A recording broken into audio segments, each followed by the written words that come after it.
अगर आप चाहते हैं कृष कुमार ऑफिशियल को सबसे पहले गाना सुनने के लिए तो लाल बटन को दबा के चैनल को सब्सक्राइब कीजिए और बेल आइकन को दबा।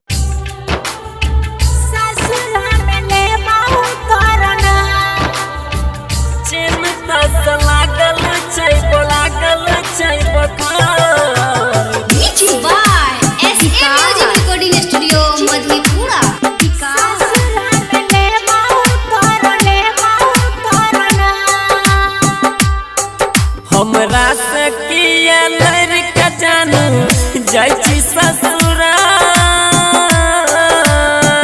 चिन्ता से लागल छै बखार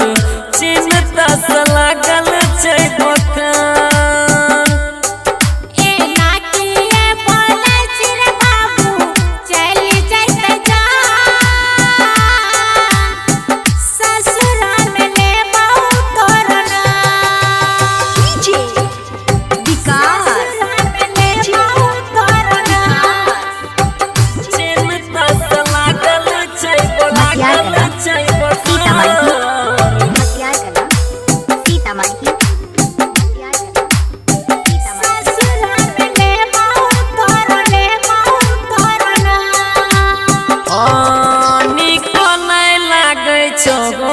हमरा खाना पीना दे जय दिन से गेल गे हमारा बाबू सोना गे हमारा बाबू सोना गे निको नहीं लागे छो हमरा खाना पीना गे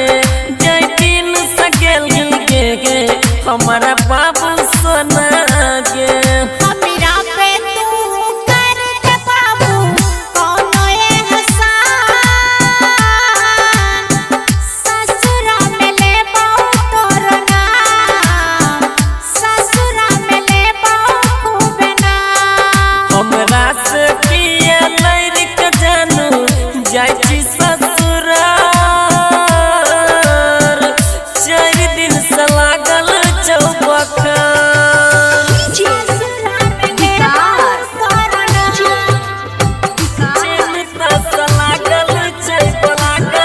अगर आप चाहते हैं